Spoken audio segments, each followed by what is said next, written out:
You know, when we usually talk about upgrading something like, say, trading in your phone for the newest model, or even, I don't know, gutting a kitchen for a massive renovation, Mm. there's this built-in expectation that you get a clean slate. Oh, yeah, like you just rip out the old stuff. Right. You tear out the old wiring, you plug in the new shiny hardware, and like, boom, everything works perfectly. You just switch it on and you're good to go. It's a very comforting way to think about progress, honestly. It's very linear, out with the old, in with the new. Exactly. Yeah. But then you step into the world of national energy grids, and suddenly that whole clean slate concept is just, it's a total myth. Yeah, completely. You realize you are essentially trying to perform like open heart surgery on a marathon runner. But the catch is, they're literally sprinting down the track at full speed while you have the scalpel in your hand. Right, which is, the absolute definition of a systemic nightmare, because you cannot stop the runner to operate. If they stop, they die. Yeah.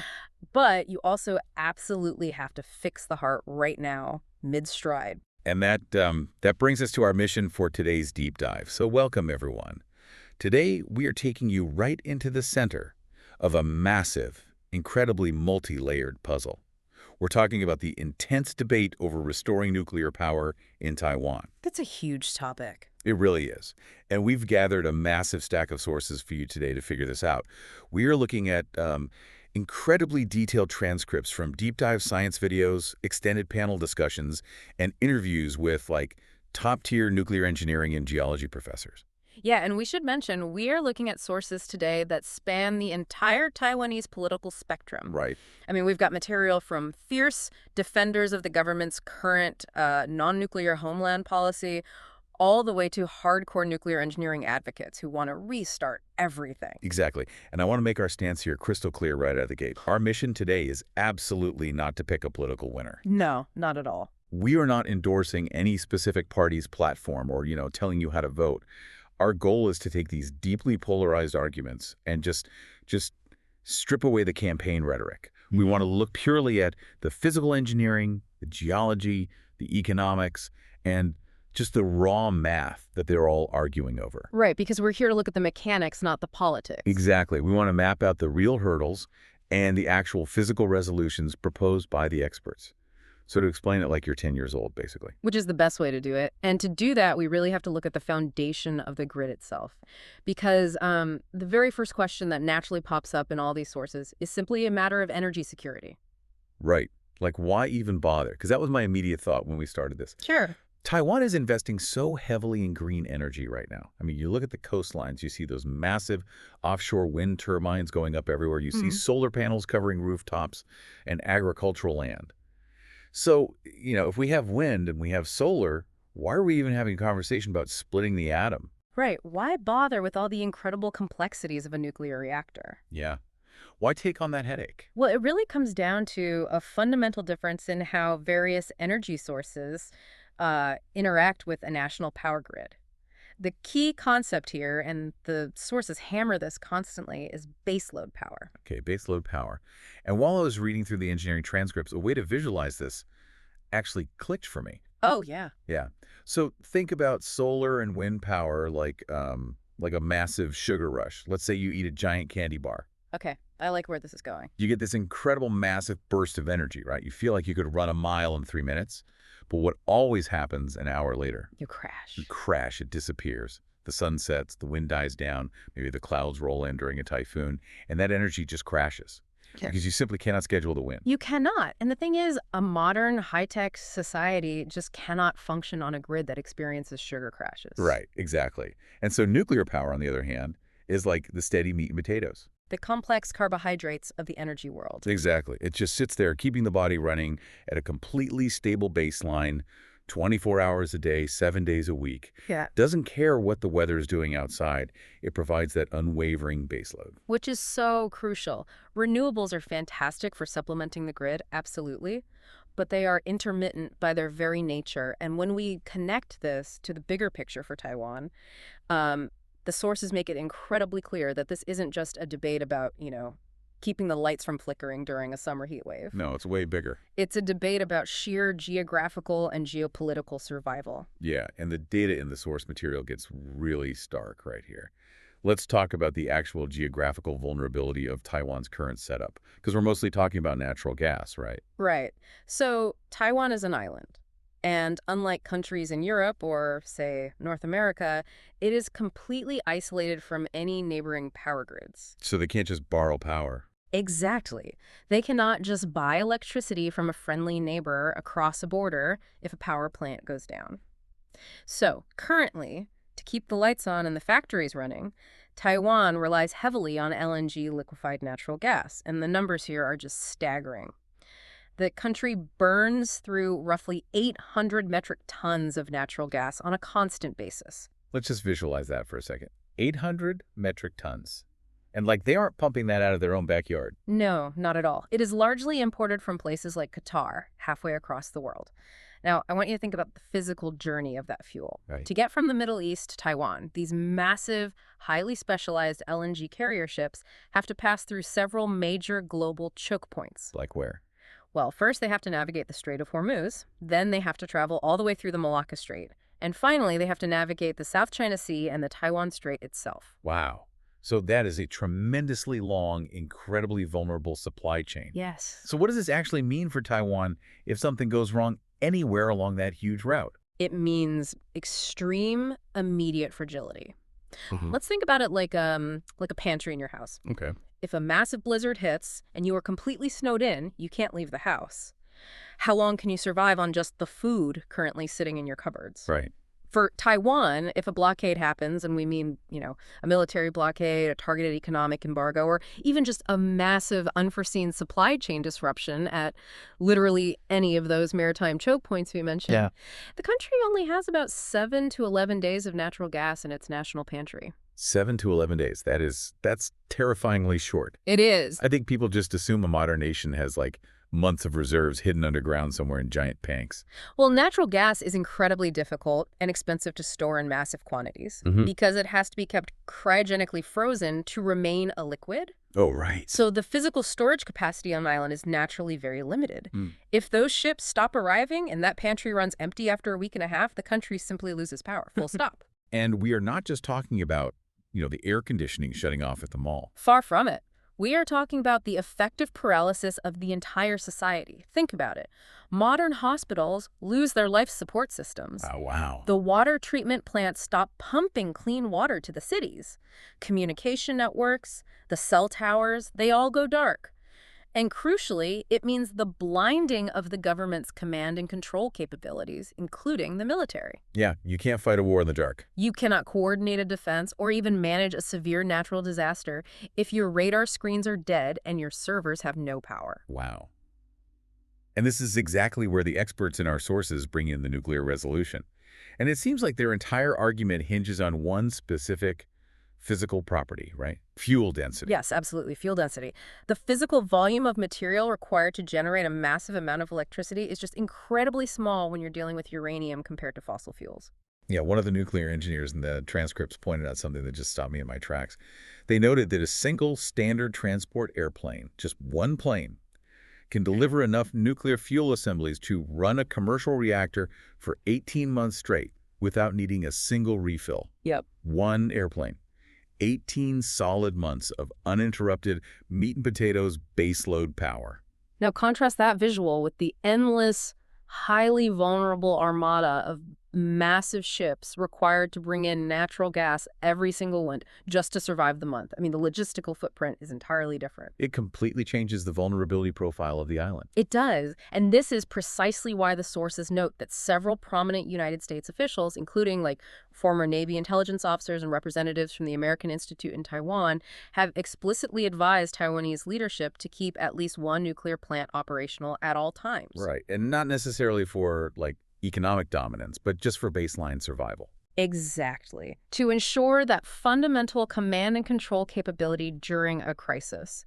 Because if you have 18 months of fuel already safely sitting inside a hardened reactor core, a naval blockade doesn't turn your lights out in a week. Yeah. You retain your sovereign ability to function, to communicate, and to defend yourself entirely, regardless of what is happening out there on the shipping lanes. Okay, so the energy security argument is incredibly compelling. I mean, the math on fuel density kind of speaks for itself, but this immediately brings up the the monster under the bed, the fear that everyone has when you mention nuclear power in a place like Taiwan, we have to talk about earthquakes and tsunamis. Right, the geographical realities of the Pacific Ring of Fire. Exactly. Hmm. And here's where I really need to push back on the pro-nuclear engineering arguments we read, because the geography is honestly terrifying. Mm. Let's look specifically at Nuclear Plant 3, also known as Monshan, down in the south. Yeah.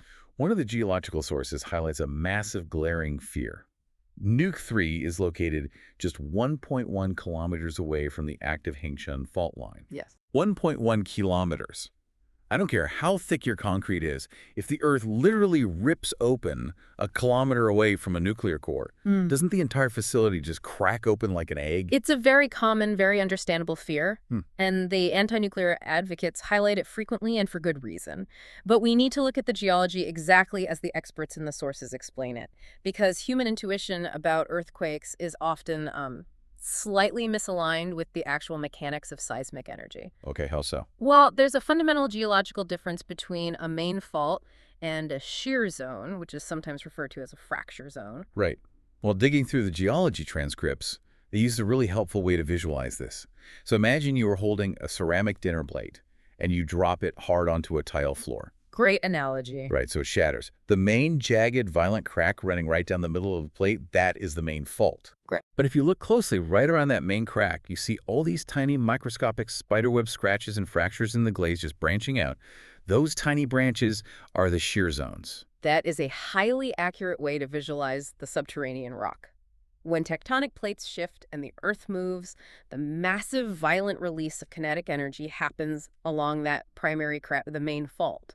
That's where the Earth physically displaces by meters. Right. Now, the tiny spiderweb scratches around it, the shear zones that run under the wider area, they might experience some minor stress relief or tiny movement, sure, but the overwhelming majority of the destructive energy is localized directly to the main fault line. But the anti-nuclear advocates in the sources point out that these shear zones run directly underneath the plant, so even if it's just a quote-unquote scratch, the ground is still going to shake violently, isn't it? Oh, it absolutely will shake violently. But here is the crucial engineering mechanism that prevents that cracking like an egg scenario you mentioned. When nuclear engineers survey a site for a new plant, they don't just pour concrete on a sandy beach or loose soil. Okay. They specifically locate a massive, contiguous, incredibly deep, solid rock slab. And they build what is called the nuclear island, which is the heavily fortified central area containing the reactor and primary containment directly into this bedrock. Oh, this is like the skateboard concept I was reading about. Exactly, the skateboard. So, if the entire nuclear island is built and anchored into one single massive piece of solid bedrock, which is the skateboard, then when the seismic waves hit, that entire piece of bedrock moves as a single uniform unit. Right. The plant moves with the rock. So it's like if you are riding a skateboard and you hit a bump, the whole skateboard lifts together and you stay safely on top of it. Precisely. Yeah. What you want to avoid at all costs is having one foot on one skateboard and your other foot on a totally different skateboard with the fault line running right between your legs. Oh, man. Because if those two skateboards move in opposite directions, the structure spanning them gets ripped apart.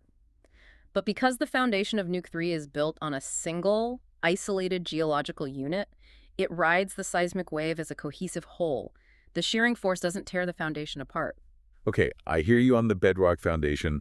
I get why the ground itself won't literally split the building in half. Yeah. But surely a massive earthquake is going to violently shake the internal components. I mean, even if the thick concrete dome survives the shaking, what happens to the thousands of miles of delicate cooling pipes inside? Right. The valves, the pumps, don't those internal systems just snap like dry spaghetti under that much violent vibration and then get a coolant leak? That is exactly what the engineers test for, and it's where advanced seismic dampening comes in. The internal pipes aren't rigidly bolted to the walls in a way that forces them to absorb the full shock of the building. How are they attached then? They are built with complex systems of flexible joints, hydraulic snubbers, and shock absorbers. Oh, like the shocks on a mountain bike. Very similar, actually. When the building shakes, these snubbers allow the heavy pipes to flex and sway within a calculated tolerance without snapping. The entire internal architecture is completely designed to decouple the violent movement of the outer concrete shell from the delicate internal machinery. Which is fascinating engineering, but I still have this lingering skepticism. And honestly, it's a skepticism shared by millions of people. We have to talk about Fukushima You do. because Japan is a society that is famous globally for being incredibly technologically advanced and famously meticulous in their engineering. Uh, And yet, they still suffered a catastrophic nuclear meltdown. So if they can fail, how can anyone look at this and say it is perfectly safe? We really have to analyze exactly why Fukushima failed. The sources spend a lot of time on this because it's a critical distinction that is frequently misunderstood in the public discourse. The Fukushima Daiichi nuclear disaster was not caused by the seismic shaking of the earthquake itself. Wait, really? Like the earthquake itself didn't break the plant? No, it didn't. When the magnitude 9.0 earthquake hit, which, remember, was one of the most powerful in recorded human history, Right. the reactors at Fukushima, as well as several other nuclear plants located even closer to the epicenter, did exactly what their engineering dictated. The automated sensors detected the initial primary seismic waves before the major shaking even started. Oh, so they had a warning? Milliseconds of warning, but yes. And in seconds, the control rods automatically dropped into the reactor cores, completely halting the nuclear chain reaction. The plants safely executed an emergency shutdown. The violent shaking of the earth did not cause the meltdown. The pipes didn't snap. The containment didn't crack. Okay, so if the earthquake didn't break the plant and it successfully shut itself down, what actually caused the disaster? The tsunami, and specifically a very specific design flaw regarding how the plant handled water. Yep. Fukushima was built right on the coast with a protective seawall that was only 5 meters high. The tsunami wave that struck the coast following the earthquake was over 12 meters high. Oh. It easily overtopped that wall, crashing into the facility and causing massive flooding. Well, hold on. If the reactor was already shut down by the earthquake, why did it matter if it got flooded? Like the nuclear reaction was stopped, right? The chain reaction was stopped, yes. But a shut-down nuclear reactor still generates an immense amount of what is called residual decay heat. Decay heat. Right. The radioactive byproducts inside the fuel rods continue to generate massive thermal energy for days and weeks after shutdown. You cannot just turn it off and walk away. You have to keep continuously pumping cold water through the core to carry that heat away. And to pump millions of gallons of water, you obviously need massive amounts of electricity. Exactly. Since the regional power grid was completely destroyed by the earthquake, the plant relied on its emergency backup diesel generators to run the cooling pumps. And here was the fatal design flaw at Fukushima. Those massive backup diesel generators were located in the basement of the facility. Oh, no. So the water just... Yes. So the 12-meter wave comes over the 5-meter wall, completely floods the basements, and immediately drowns the backup generators. They lost all power. And without power. With no power, the cooling pumps stopped. The water inside the reactor core began to boil off from the decay heat. Once the water boiled away, the fuel rods were exposed to the air, they superheated, and they melted down. So it wasn't a failure of the nuclear core's ability to withstand shaking. It was literally a failure of backup power placement against flooding. Precisely. And if we look at Taiwan, the experts emphasize that they learned the structural lessons of Fukushima immediately. Taiwan's plants are geographically positioned much higher above sea level to begin with. Right. Furthermore, their emergency backup generators and critical power switchboards are specifically located on highly elevated ground or in waterproof bunkers on upper floors. They are absolutely not in easily flooded basements. Got it. And speaking of learning lessons and upgrading, our sources also detail some massive retrofits to the physical armor of these plants against earthquakes. They measure this defensive capability in G-forces, right? The ground acceleration. Correct. So G stands for gravity. It's a measurement of how violently the ground accelerates horizontally or vertically during the shaking of an earthquake. Okay, so looking at the numbers for Nuke 3, it was originally designed back in the 1980s to withstand 0.4 G of ground acceleration. But after watching what happened at Fukushima, they didn't just leave it as is. They went back in and heavily retrofitted the plant, upgrading its seismic armor to withstand 0.72 G. And the engineering evaluations go even further than that. Under immense public pressure to prove the safety of these facilities, using the absolute strictest, most modern assessment methods available, specifically the United States Nuclear Regulatory Commission's rigorous shock level 3 evaluations. Right. They took the digital models of the plant and stress tested them to a massive 1.384 G. Just to put that number in perspective for you listening, a devastating level 7 earthquake, which is the absolute maximum on the intensity scale, like the kind of catastrophic shaking that liquefies soil and flattens normal urban centers, that produces a ground acceleration of roughly 0.35 G to 0.4 G. Yeah, So testing a structure to 1.384 G is astronomically high. It is an almost apocalyptic theoretical level of violent shaking. it is. And the intensive engineering evaluations show that even at that extreme 1.384 G level, two fundamental safety requirements held true.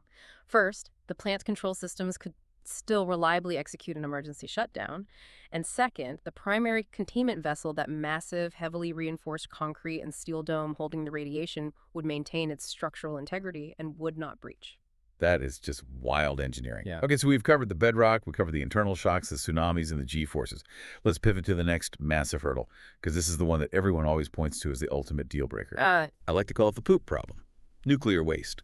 We generate all this great power, but we also generate waste. Where does the highly dangerous glowing green goo actually go? Well, first we really have to dispel the Hollywood myth. It is not glowing green goo leaking out of rusty barrels into the sewer. No TMNT ooze. No ooze. The experts in our sources are very careful to divide nuclear waste into two very distinct categories because they have entirely different risk profiles and they require completely different resolutions.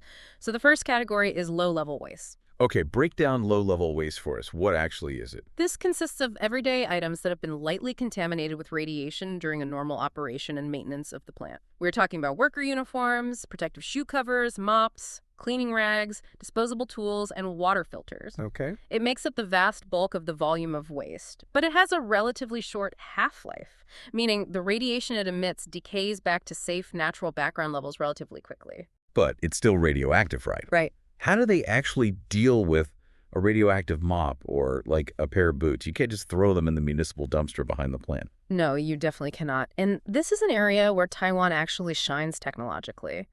The resolution here is that Taiwan possesses patented world-class technology for volume reduction and solidification. Ugh. Yeah. First, they mechanically compress this waste. They use massive supercompactors to physically crush the items, and they safely incinerate what is combustible to drastically shrink the volume. Right. Then, they take the remaining compacted material and the ash, and they physically mix it and solidify it inside dense, solid cement blocks.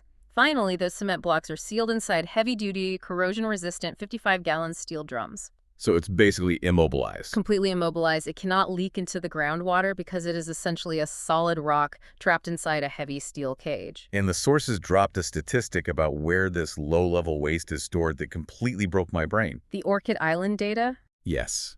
So a large portion of Taiwan's low-level waste is currently stored in a dedicated facility on Orchid Island, also known as Lanyu. Now, politically, this is a very hot issue. People are naturally terrified of the radiation leaking out and poisoning the island, but the experts actually took highly sensitive dosimeters and measured it. The ambient radiation level right at the front gates of the Lanyu waste storage facility is 0.023 microsieverts per hour. And what was the comparison point they provided? Wait for it. The ambient radiation level at the Taipei main station. The massive central transit hub where millions of commuters, students, and tourists walk around, eat lunch, and literally sit on the floor every single day is 0.065 microsieverts per hour. Yeah. It is almost 3 times higher at the train station than it is standing directly outside the nuclear waste dump. How is that even possible? Are we all getting irradiated on our daily commute? You are, but perfectly safely. It beautifully highlights how poor our human intuition is regarding actual radiation risk versus perceived radiation risk. The higher reading at Taipei Main Station is largely due to the natural background radiation emitted by the granite slabs and specific building materials used in the station's construction. Granite naturally contains trace amounts of uranium and thorium. Wow. We are constantly bathed in low-level radiation from the earth, from the sun, even from the bananas we eat. The heavily shielded cement drums at Lanyu actually emit less radiation into the surrounding environment than a normal commercial building lobby. That just blows my mind. The psychology of that is fascinating. Like, we are terrified of the word nuclear, but we happily sit on a radioactive granite floor to eat a sandwich. Exactly. Okay, point taken on the mops and the boots. They're in cement, they're safe. But what about the really bad stuff? The high-level waste, the actual spent fuel rods themselves. Right. This is the absolute crux of the technological challenge. High-level waste is the actual uranium fuel assemblies after they have been used in the reactor core for several years. When they are removed, they are extremely physically hot, generating massive decay heat, and they are highly radioactive, containing volatile isotopes that will take thousands of years to decay to safe levels. So what do they do with them? Currently, when they come out of the reactor, they must be placed in deep, specialized, circulating cooling pools inside the plant. The water acts as both a coolant to remove the heat and a massive radiation shield. But those pools are filling up, right? You can't just keep piling them in there forever. Right. So what is the resolution for the spent fuel? The sources lay out a fascinating three-part roadmap: short-term, long-term, and future tech. Let's tackle the short-term first. The first part of the resolution is dry storage casks. Once the fuel assemblies have sat in the cooling pools for several years and their initial, most intense heat and radiation have dissipated significantly, they can be safely moved out of the water. They're transferred into these dry casks. And the sources describe these as giant, incredibly over-engineered concrete and steel thermoses. I love that description. It is perfectly apt. And the engineering brilliance of dry casks is that they are entirely passive systems. Think back to our discussion on Fukushima. The spent fuel pools require active pumping of water to stay cool. If you lose electricity, the pumps stop and the water eventually boils. Right. Dry storage casks require absolutely zero electricity, zero cooling pumps, and zero moving parts. So how do they keep the fuel from melting down if there's no water and no power? They are designed with precise internal ventilation channels that utilize the natural laws of thermodynamics, specifically natural convection. Okay. The residual heat from the spent fuel warms the air immediately surrounding it inside the cask. Hot air naturally rises. As that hot air rises and vents out the top of the cask, it creates a natural vacuum that automatically draws fresh, cool ambient air in through vents at the bottom. Oh, that's clever. It creates a continuous, perpetual loop of cooling airflow driven entirely by the heat of the fuel itself. As long as the laws of physics exist, the fuel cools itself. And they are incredibly tough. The sources mentioned they have been subjected to extreme physical testing. They literally strapped a cask to a sled and crashed a locomotive into it. Yes. They tested them against rocket impacts, simulating a projectile hitting the cask at 965 kilometers per hour. Yeah. And it doesn't explode. Yeah. It doesn't shatter. Why? Because you cannot blow up a massive, solid block of heavily reinforced concrete and thick steel. And concrete fundamentally does not burn. Exactly. It is a highly robust, passive, short to medium-term solution that safely secures the waste and buys society several decades of time to implement a permanent solution. But it is not the final answer. You cannot leave them sitting on concrete pads for 10,000 years. No. That brings us to the second part of the resolution. Deep geological repositories. This is the long-term permanent. Basically digging a really, really deep hole in the ground and burying it. At a fundamental level, yes, but the engineering is highly sophisticated.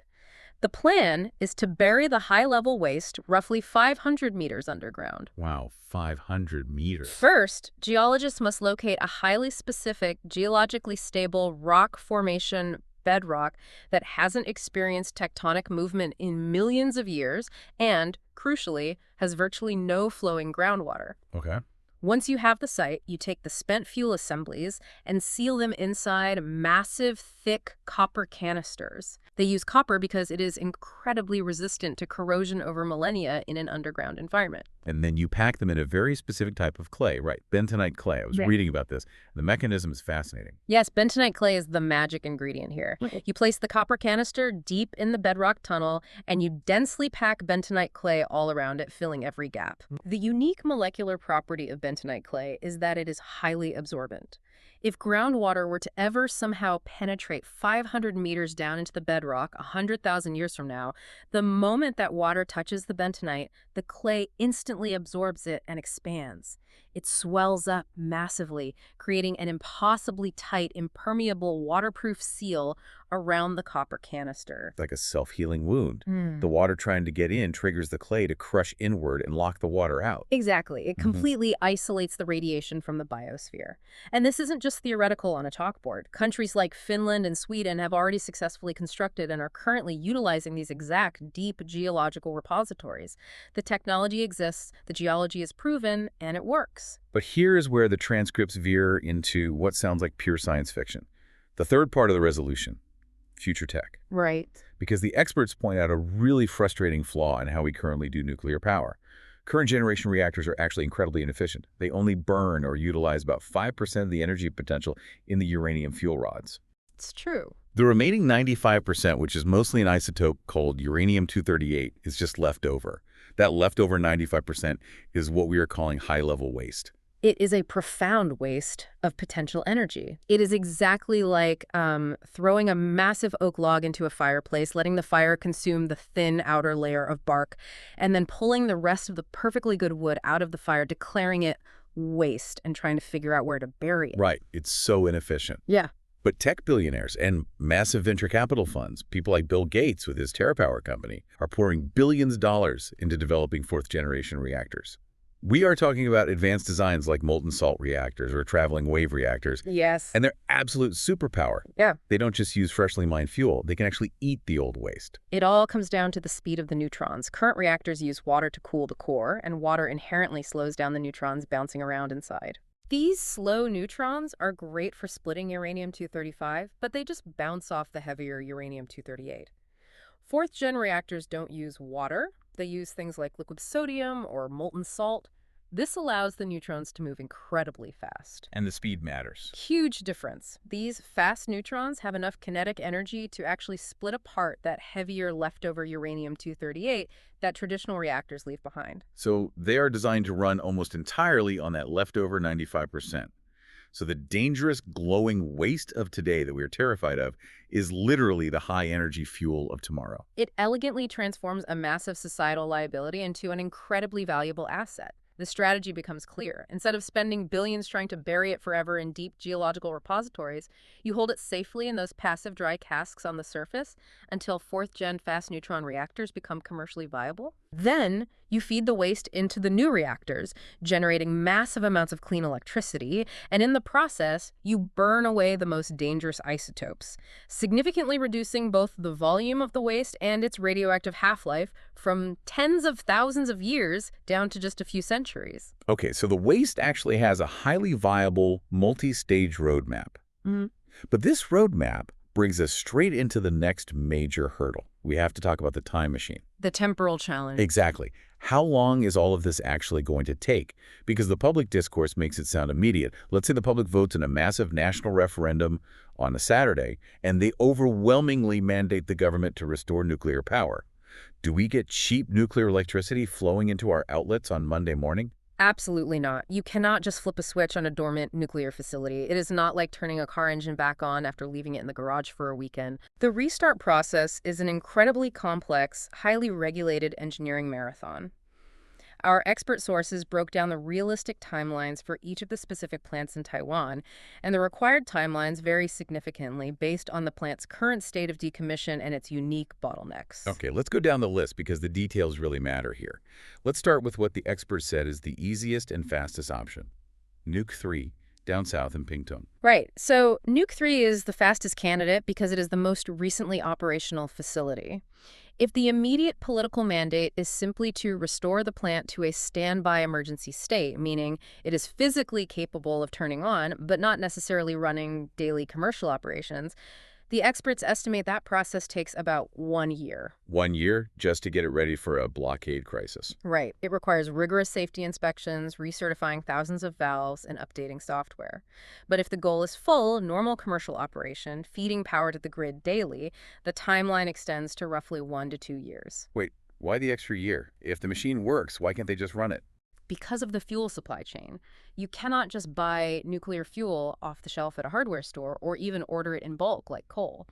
Fuel assemblies are highly specific, custom-manufactured components tailored exactly to the physics of a specific reactor core. Oh, I see. The international process of purchasing raw uranium, having it enriched to the exact required percentage at a specialized facility in another country, fabricating it into precise ceramic pellets, loading those pellets into zirconium alloy rods, and securely shipping them back to Taiwan. That intricate procurement and manufacturing process alone takes 1 to 2 years. Wow. Okay, so even the fastest option is 1 to 2 years out. What about Nuke 2? Nuke 2 introduces a completely new temporal bottleneck. It has been shut down for over 2 years. The major issue here is the cooling pools we discussed earlier. The ones that are full. Exactly. The spent fuel pools at Nuke 2 are currently at absolute maximum capacity. Before you can load fresh fuel into the reactor core to restart it, you have to have a place to put that fuel when you eventually take it out. You cannot operate a reactor without space in the pool. To empty the pool, you first have to build those dry storage casks. You have to clear the runway before you can land the plane. Exactly. You must design, license, and construct a highly secure dry storage facility on the plant grounds. Then you must meticulously, safely transfer the old fuel out of the pools and into the casks. Only then can you procure new fuel and run the massive regulatory safety reviews for a restart. Factoring all of that in, the engineers estimate the timeline for Nuke 2 is a minimum of 2 to 3 years. Then we get to Nuke 1, and the experts and the sources were very clear that this is the hardest of the recently active plants. It has been stopped for quite a long time. The profound challenge with Nuke 1 is that the formal decommissioning process didn't just exist on paper, it actually began physically. They began physically taking the facility apart. Yeah, while reading the engineering breakdown, I picture this like a giant, incredibly complex Lego set. When the government mandated the shutdown, they didn't just press the off button and lock the doors. They actively started pulling off crucial Lego pieces and throwing them in the storage bin. Right. For example, the sources noted they completely dismantled the massive external transmission towers that physically send the generated power to the national grid. And even more critically, they took apart the switchyard. The switchyard is absolutely vital infrastructure. It is a massive array of transformers and high-voltage switches. It is how the plant safely receives outside emergency power from the grid to run its cooling pumps, and it is how it steps up its own generated power to send outward. It's like aggressively cutting the power cord completely off your television set. You can't just pick up the remote and hit the power button to turn it back on. You have to physically solder an entirely new, complex power cord onto the internal circuit board first. Exactly, rebuilding those massive physical infrastructure pieces, ordering the custom transformers, erecting the towers that takes massive amounts of time and engineering labor. So for Nuke 1, the realistic timeline pushes out to 3 to 4 years. And finally, we have to discuss Nuke 4, the Lungmen nuclear power plant. This is arguably the most controversial piece of infrastructure in Taiwan's history. Oh, without a doubt. Because it was a massive, multi-billion-dollar project that was never fully operational. It was famously about 90% finished. It had undergone extensive testing, but then it was politically sealed and mothballed in 2014 amid massive public protests. Right, they just wrapped it in plastic and walked away. So what does it take to unwrap it? Taipower engineers, the actual people who built it, and know every inch of the facility, estimate it needs a solid 5 years to physically finish construction. And people might wonder, if it was 90% done, why does the last 10% take 5 years? Yeah. Because that last 10% isn't just painting walls. It is the rigorous, exhaustive testing of every single redundant safety loop. It is replacing digital control systems that have sat dormant and become obsolete since 2014. It is recertifying hundreds of miles of wiring and thousands of mechanical valves. And after that 5 years of physical work, they mandate an additional 1 full year for a punishing regulatory review by an independent safety commission. So Nuke 4 is realistically a 5 to 6 year timeline before it produces a single watt of power. So the takeaway from this temporal breakdown is stark. Nuclear power is absolutely not a quick fix for an immediate summer power shortage. If you're facing brownouts this July, nuclear cannot save you. It is a strategic, medium to long-term infrastructure investment for the next decade. Exactly. But wait, what about the new tech we talked about earlier? I read all these articles about small modular reactors, or SMRs. Ah, yes. The micronuclear plants that tech billionaires are obsessing over because they can theoretically be built in factories and shipped on trucks. Can't Taiwan bypass all this whole infrastructure and just buy a bunch of SMRs quickly to solve the problem? The experts and the sources clarify a very harsh geopolitical and temporal reality regarding SMRs. While it is true that countries like China and Russia currently have some early versions of SMR technology operating, Taiwan is completely constrained by global geopolitics. Of course. For obvious national security, diplomatic, and non-proliferation reasons, Taiwan would only ever purchase nuclear technology from the United States, specifically from established American energy consortiums like General Electric or Westinghouse. Okay, so they order from the Americans. What is the timeline for the U.S. companies to deliver an SMR? They cannot deliver one today because those U.S. companies are still deeply entrenched in the prototype, licensing, and testing phases for their SMR designs. According to the current roadmaps, the rigorous testing and regulatory approval phase by the U.S. government will not even conclude until roughly 2028. Only after that can they begin commercialization, setting up factory supply chains, and actually manufacturing the units. Therefore, SMRs are completely commercially unavailable for Taiwan to purchase, import, and deploy until at least 2030, and likely much later given the backlog of domestic U.S. orders. It is an exciting future option, but it is definitively not a present solution. Okay, so if we have to wait years for any nuclear solution, we have to talk about the massive elephant in the room: money. We have to look at the economical challenges, the empty piggy bank. Let's look at the current financial state of Taipower, Taiwan's state-owned national utility company. It is bleeding cash at an unprecedented rate. The accumulated debt is staggering. Taipower is currently operating at a massive, unsustainable loss, accumulating roughly 450 billion NTD in debt. 450 billion. Yeah. With a B. Why? How does a national monopoly lose nearly $500 billion? It is a direct result of the current energy mix mandated by the government policies. By shutting down cheap nuclear, they have become heavily reliant on importing that highly expensive liquefied natural gas we discussed earlier. The global price of LNG fluctuates wildly based on international markets, winter demand in Europe, and global conflicts. Taipower is forced to buy it at peak prices just to keep the lights on, often selling the electricity to consumers at a loss. Nice. Furthermore, to incentivize the green energy transition, Taipower is locked into long-term contracts to buy back renewable energy wind and solar from private developers at extremely high feed-in tariffs, sometimes paying up to 10 to 14 NTD per unit of electricity. 10 to 14 NTD per unit. That is an incredibly high premium. Now let's contrast that with the cheap nuclear math provided in the expert sources. What is the actual calculated cost of generating electricity from an established nuclear plant? Because the initial construction costs of the older plants have largely been amortized over decades, nuclear power produces electricity at a rock-solid, flat, highly predictable rate of about 1.1 to 1.6 NTD per unit. That is nearly a tenth of the cost of some of those green energy buyback contracts. And there is a huge point the experts made here that usually gets lost in the debate. Opponents always say, oh, nuclear looks cheap, but you aren't counting the billions it will cost to dispose of the waste in the future. But that isn't true, is it? It is a common misconception that 1.1 to 1.6 NTD rate actually includes a legally mandated back-end tax.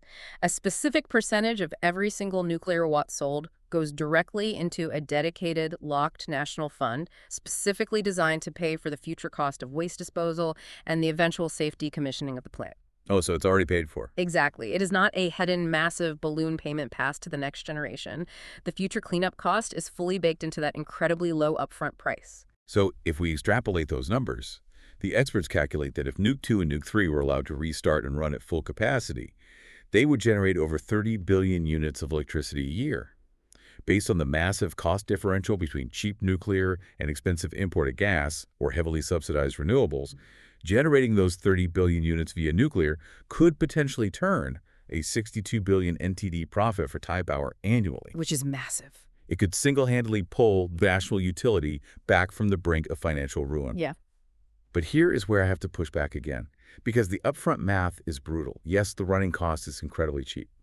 But we just spent 10 minutes talking about how complex and long it takes to restart these dormant plants. Right. The experts estimated that just physically fixing up Nuke 3, replacing the obsolete parts, and upgrading it to meet strict modern restart standards will cost roughly 150 billion NTD in upfront capital.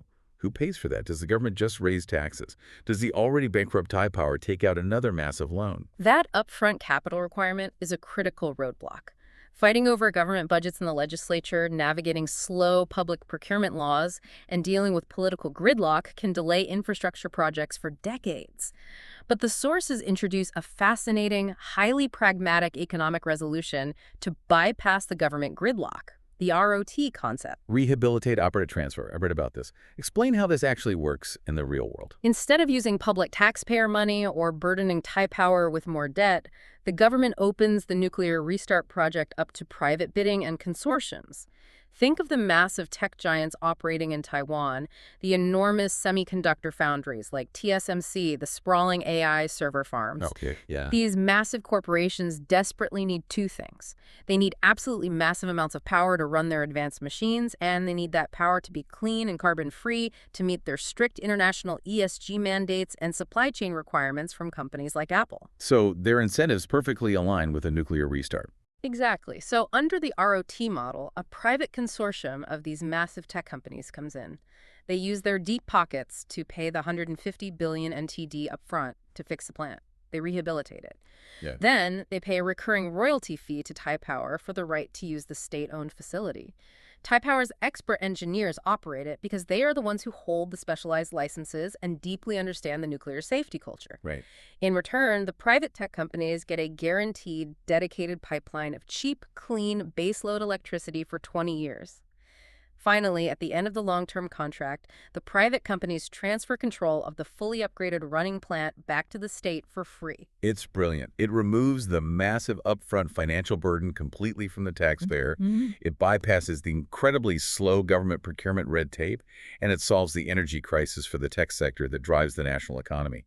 It is a market-driven solution to a public infrastructure problem. It really is. But of course, even if you solve the engineering, and even if you solve the billions of dollars, you still have to solve the most unpredictable variable of all, the human element. We have to talk about the societal and political challenges. The profound difficulty of public perception and localized fear. The NMBY problem. Yeah. Not in my backyard. This is the hardest part of the entire puzzle. You have the perfect tech, you have the billions from the tech giants, but how on earth do you convince a local community, a town with schools and families, to host a nuclear waste repository or to agree to restart a dormant reactor in their town? People are naturally, viscerally scared of radiation. They are, and it is a complete failure of leadership to just dismiss that fear or tell them to trust the math. You cannot overcome localized fear with public relations campaigns or scientific charts. You have to address it with overwhelming, life-changing economic alignment. The experts and the sources share a brilliant, highly concrete blueprint from South Korea, specifically detailing how they handled a town called Gyeongju. Okay, what exactly did South Korea do to solve their NMBY problem? South Korea desperately needed to build a consolidated, low-level nuclear waste storage site. It took them 20 years of bitter arguing, massive local resistance, and failed attempts in various towns. But they finally succeeded in Gyeongju, not by forcing it through eminent domain, but by offering a community package that was simply too economically transformative to turn down.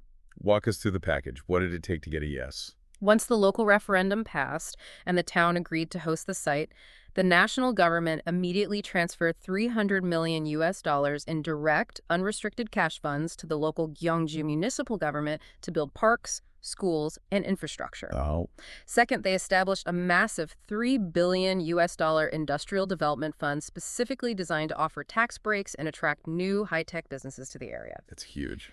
Third, the facility itself created 400 permanent, highly paid engineering and administrative jobs, with a strict legal mandate that at least half of those jobs must be reserved exclusively for local residents. And there was a kicker, right? The final piece of the deal. And the kicker. To prove absolute faith in the safety of the facility, the national government forced the headquarters of the National Power Company to physically relocate out of the bustling capital city of Seoul and move directly into the small town of Gyeongju. They essentially engineered a boomtown. They looked at a rural community and said, if you take on this perceived burden for the nation, we will ensure your city becomes incredibly rich, your children will have guaranteed high-paying jobs, and the executives who run the plant will live right next door to it. Exactly. The experts argue Taiwan could easily replicate this massive economic model for whatever township is willing to host a deep geological repository. Yes. Overwhelming economic alignment is the only proven cure for NIMBYism. But there is another profound societal fear we need to address, one that goes beyond just where the plant is located. It is the fear of human error, the Homer Simpson factor. Right.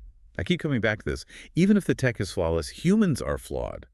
We get tired, we misread dials, we make mistakes. If the highly disciplined, rigorous Japanese operators at Fukushima messed up when the chaos started, won't we? The sources address this fear directly with a stunning anecdote regarding what engineers call safety culture. One of the experts recounted a story about a prominent Japanese nuclear scholar who visited Taiwan after the Fukushima disaster to inspect their facilities and share lessons learned. Okay.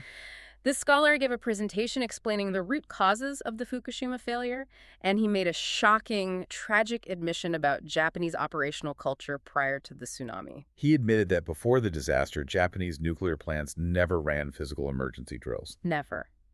The scholar explained that Japanese management had developed a deep, fatalistic arrogance regarding their written protocols. They believed their instruction manuals and engineering designs were so perfect, so flawless, that operators just needed to quietly read them. That's insane. They felt that spending millions of dollars and shutting down operations to run chaotic physical emergency drills was an insulting waste of time. So when the massive tsunami hit, the power went out, alarms started screaming, and the situation instantly degraded into a scenario that wasn't perfectly predicted by the manual. The operators froze. Oh, man. They didn't know how to communicate in the dark. They had never physically practiced navigating a chaotic, degrading crisis. But the scholar pointed out that Taiwan's culture is the complete opposite. Complete opposite. The Japanese scholar noted with admiration that Taiwan runs highly rigorous, wildly expensive, deeply chaotic physical emergency drills every single year.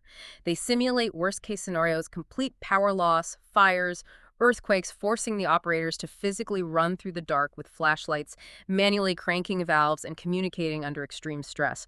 Furthermore, Taiwan utilizes an incredibly strict, psychologically fascinating protocol called point-and-call verification. I've seen train conductors do this. Break down the psychology of point and call. Human beings have a dangerous tendency to operate on autopilot when performing routine tasks. You look at a dial, your brain assumes it says what it usually says, and you reach for a valve without truly processing it. Right. If a Taiwanese nuclear operator needs to turn a critical valve, they don't just reach out and turn it. First, they physically point their finger directly at the valve, engaging their motor cortex. Second, they read the label out loud, engaging their vocal cords and auditory processing. And then they turn it. No, third, a secondary operator stands right behind them, physically checks the manual, and verbally confirms out loud, yes, that is the correct valve. Only after that entire physical and verbal loop is closed do they turn it. It sounds tedious, but it completely shatters that dangerous autopilot loop.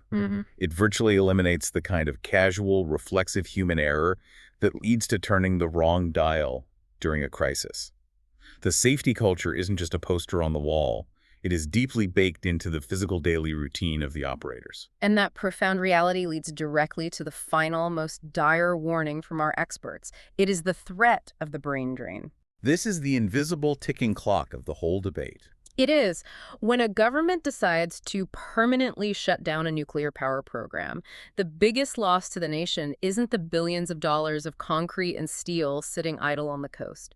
The most devastating, irreversible loss is the people. The bloodline of expertise. Exactly. That rigorous point-and-call safety culture, that deep institutional knowledge of how to manage a reactor core safely, how to run a chaotic drill that isn't something you can just download from a PDF. It takes 20 to 30 years to build that culture within an organization. It is passed down from senior engineers to juniors. Right. If Taiwan permanently closes all its plants and dismantles the program, those expert engineers, the university professors teaching the next generation of nuclear physicists, the highly specialized technicians who know the quirk of every pipe and valve, Right. they won't just sit around waiting for a decade. No, of course not. They will scatter. They will retire early, they will transition to the semiconductor industry, or they will be highly sought after and poached by other countries rapidly expanding their nuclear programs, like South Korea or the UAE. And the incredible danger here is, if Taiwan changes its mind in the future, let's say the energy crisis gets so bad that in 2030, they finally decide to buy those fancy new, small modular reactors from the US. They will import the shiny new machines, unbox them, and suddenly realize they have absolutely zero domestic experts left who actually know how to run a nuclear facility safely. You cannot buy a 20-year safety culture off a shelf. You cannot import institutional memory. The experts vehemently argue that keeping at least Nuke 3 alive, even if it is just operating on a low-power standby mode, is essential just to keep that bloodline of nuclear expertise alive in Taiwan. It preserves the vital human capital necessary for the country to have any future energy options. Okay, let's take a breath and bring this all together. What a massive, intricate journey. We started with a very simple question about restoring nuclear power to keep the lights on, and we've seen that it is definitively not as simple as just flipping a switch on a dormant machine. No. It is an incredibly complex, systemic challenge. It requires navigating deep, primal geological fears with cold, hard engineering facts, understanding the true nature of bedrock foundations, and the physics of seismic G-force dampening. It requires solving the poop problem, managing low-level waste with volume reduction, safely storing high-level waste with the brilliant passive thermodynamics of dry casks today, and investing in the promise of fourth-gen fast neutron reactors, eating that waste tomorrow. It demands profound patience, acknowledging the temporal reality of waiting years for custom fuel assemblies to be forged, and waiting for the complex, dismantled Lego pieces of older plants to be painstakingly put back together and recertified. It involves managing immense financial costs by getting highly creative, potentially bringing in private tech investment through the ROT model to bypass government debt and red tape. And perhaps most difficult of all, it requires overcoming deep-seated societal fears with overwhelming transformative economic incentives while fiercely maintaining a stellar, deeply ingrained safety culture so the true experts don't leave the country. It really is the ultimate test of performing open-heart surgery on that sprinting marathon runner. You have to keep the grid alive, keep the high-tech economy running, secure the island against blockades, all while fundamentally swapping out the foundational energy source. But I want to leave you, our listener, with a final provocative thought. Something that wasn't explicitly debated in the engineering sources we read today, but something that builds directly on everything we've uncovered. Throughout this entire deep dive, we have been talking about massive national grids, giant state-owned power plants feeding the whole country through miles of vulnerable transmission lines. But what if the future of nuclear power in Taiwan completely bypasses the public grid altogether? Imagine this scenario. What if those massive tech giants we mentioned, companies like TSMC or NVIDIA, decide they are tired of waiting for the government to debate timelines and budgets? What if, come 2030, they use their practically endless capital to buy those factory-built small modular reactors, those micronuclear plants, and they build them directly underneath their own massive AI data centers? They would create a completely independent, self-sustaining technological fortress. Exactly. An island of infinite clean power that never relies on the government, never suffers from a national rolling blackout, and never has to worry about Taipower's crippling debt. We started by asking how the government can fix the marathon runner's heart. But if massive corporations, rather than democratic governments, begin to privately control and own the most powerful, dense energy sources on Earth, maybe the runner doesn't need the public hospital at all. What happens to the structure of a society when the tech giants become their own sovereign energy states? It is definitely something for you to chew on as you watch the energy debate unfold. Thank you so much for joining us on this incredibly complex, fascinating journey today. We love taking these deep dives with you, unpacking the mechanics behind the headlines. Until next time, stay curious.